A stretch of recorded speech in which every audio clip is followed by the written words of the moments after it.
ನೋಡಿ ಎಲ್ಲ ಮನಿ ಪ್ಲಾಂಟ್ಸ್ಗಳಿಗೂ ನಾವು ಮಾಸ್ಟಿಕ್ ಹಾಕಬೇಕು. ಮಾಸ್ಟಿಕ್ ಹಾಕಿದ್ರೇ ಅದು ತುಂಬ ಚೆನ್ನಾಗಿ ಕಾಣಿಸೋದು. ಇಲ್ಲಿ ನೋಡಿ ನಾನು ಮಾಸ್ಟಿಕ್ ಮಾಡಿರೋದು, ನಾನೇ ಮಾಡಿರೋದು ಇದು. ಬನ್ನಿ ಅದು ಮಾಸ್ಟಿಕ್ಕಿಗೆ ಏನೇನು ಬೇಕು ಥಿಂಗ್ಸ್ ಅದನ್ನು ನೋಡೋಣ. ಹೀಗೆ ಒಂದು ಪ್ಲಂಬಿಂಗಿಗೆ ಯೂಸ್ ಮಾಡ್ತೀವಿ ಮನೆ ಕಟ್ಟೋವಾಗ, ಗೊತ್ತಲ್ಲ, ಆ ಥರದ್ದು ಒಂದು ಪೈಪ್ ಬೇಕಾಗುತ್ತೆ. ನಾವು ಇಲ್ಲ ಅಂದರೆ ಮಾಪ್ಗೆ ಯೂಸ್ ಮಾಡ್ತೀವಲ್ಲ ಅದು ಆಗುತ್ತೆ. ಇಲ್ಲ ಏನಾದರೂ ಒಂದು ಸ್ಟಿಕ್ಕು ಇಟ್ಕೋಬಹುದು. ಈ ಥರ ಒಂದು ಚೀಲ, ಒಂದು ಬ್ಯಾಗ್, ವೆಜಿಟೇಬಲ್ಸ್ ಬ್ಯಾಗ್ ಇದು. ಎಲ್ಲ ವೆಜಿಟೇಬಲ್ ಶಾಪ್ಗಳಲ್ಲೂ ಸಿಗುತ್ತೆ, 20 ರೂಪೀಸ್ ಕೊಟ್ಟರೆ ಕೊಡ್ತಾರೆ. ಹೀಗೆ ಒಂದು ರೋಪು, ಇದು ಹಾರ್ಡ್ವೇರ್ ಶಾಪಲ್ಲಿ ಸಿಗುತ್ತೆ ಈ ರೋಪು. ದೊಡ್ಡದಾಗಿ ಸುತ್ತಬಿಟ್ಟು ಇಟ್ಟಿರ್ತಾರೆ. ಒಂದು ಇದು 8 ರೂಪೀಸ್ ಇರುತ್ತೆ ಆ ರೋಪಲ್ಲಿ, ಇದರಲ್ಲಿ ಅಲ್ಲಿ ತಗೋಬಹುದು. ಹೀಗೆ ಸುತ್ತಬಿಟ್ಟು ನಾವು ಒಂದು ಥ್ರೆಡ್ಡಲ್ಲಿ ಕಟ್ಕೊಂಡು ರೆಡಿ ಮಾಡ್ಕೋಬೇಕು ಪೈಪ್ನ.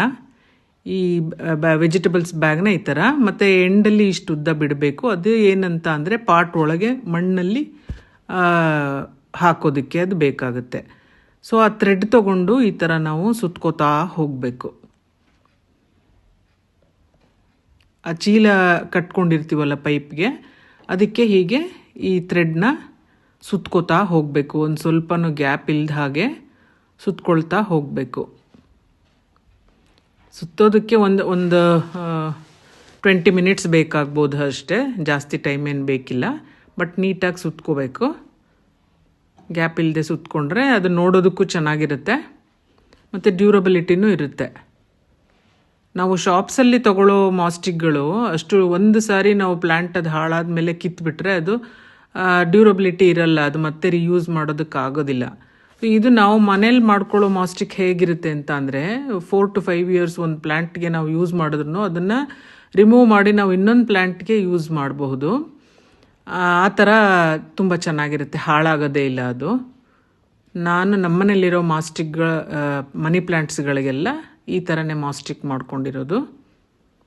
ಮತ್ತು ಇದಕ್ಕೆ ಮನಿ ಪ್ಲ್ಯಾಂಟ್ದು ಗ್ರಿಪ್ಪನ್ನು ತುಂಬ ಚೆನ್ನಾಗಿ ಹಿಡ್ಕೊಳ್ಳುತ್ತೆ. ಇದು ನೀಟಾಗಿ ಹಬ್ಕೊಂಡು ಹೋಗುತ್ತೆ. ಇದಕ್ಕೆ ಇದ್ರ ಗ್ರಿಪ್ ತೊಗೊಂಡು ಮನಿ ಪ್ಲ್ಯಾಂಟ್ ನಮಗೆ ಬೇಕಾದಾಗೆ ಮನಿ ಪ್ಲ್ಯಾಂಟ್ನ ಶೇಪ್ ಕೊಟ್ಕೋತಾ ಹೋಗ್ಬೋದು.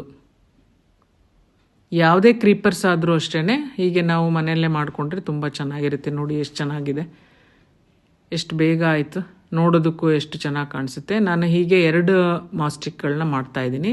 ಇದು ಒಂದು ದೊಡ್ಡ ಮಾಸ್ಟಿಕ್. ಇದು ನನ್ನ ಹತ್ರ ಒಂದು ಬೀಟಲ್ ಲೀಫ್ ಪ್ಲ್ಯಾಂಟ್ ಇದೆ, ಅದಕ್ಕೆ ಅಂತ ಹೇಳಿಬಿಟ್ಟು ದೊಡ್ಡದು ಮಾಡ್ತಾಯಿದ್ದೀನಿ. ನಮಗೆ ಯಾವ ರೀತಿ ಬೇಕು, ಎಷ್ಟು ದೊಡ್ಡದು ಬೇಕಾದ್ರೂ ಮಾಡ್ಕೋಬೋದು, ಚಿಕ್ಕದು ಬೇಕಾದ್ರೂ ಮಾಡ್ಕೋಬಹುದು.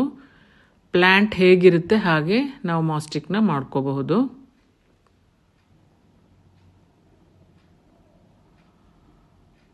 ನಾವು ಶಾಪ್ಗೆ ಹೋದರೆ ಈ ಥರ ಇಷ್ಟು ಚೆನ್ನಾಗಿರೋದು ಮಾಸ್ಟಿಕ್ಗಳು ಸಿಗಲ್ಲ. ಸೊ ನಾನು ಮನೆಯಲ್ಲೇ ಎಲ್ಲ ಪ್ಲ್ಯಾಂಟ್ಗಳಿಗೂ ಮಾಸ್ಟಿಕ್ ಮಾಡ್ಕೊಳ್ಳೋದು, ಅದು ನೋಡೋದಕ್ಕೂ ಚೆನ್ನಾಗಿರುತ್ತೆ. ನಾನು ಒಟ್ಟಿಗೆ ತಂದಿಟ್ಕೊಬಿಡ್ತೀನಿ ಥ್ರೆಡ್ ಎಲ್ಲ. ನೋಡಿ ಹೀಗೆ 2 ಮಾಸ್ಟಿಕ್ನ ರೆಡಿ ಮಾಡಿದ್ದೀನಿ. ಎಷ್ಟು ಚೆನ್ನಾಗಿ ಕಾಣಿಸ್ತಾ ಇದೆಯಲ್ಲ. ಒಂದು ದೊಡ್ಡದು, ಒಂದು ನಾರ್ಮಲ್ ಸೈಜ್ದು. ಸೊ ಈ ಎಂಡಲ್ಲಿ ಸ್ವಲ್ಪ ಜಾಗ ಬಿಟ್ಕೊಂಡಿದ್ದೀನಿ, ಅದು ಹೀಗೆ ಪಾಟ್ ಒಳಗಡೆ ಹೋಗುತ್ತೆ, ಮಡ್ ಒಳಗಡೆ ಹೋಗುತ್ತೆ. ನೋಡಿದ್ರಲ್ಲ friends, thanks for watching my channel.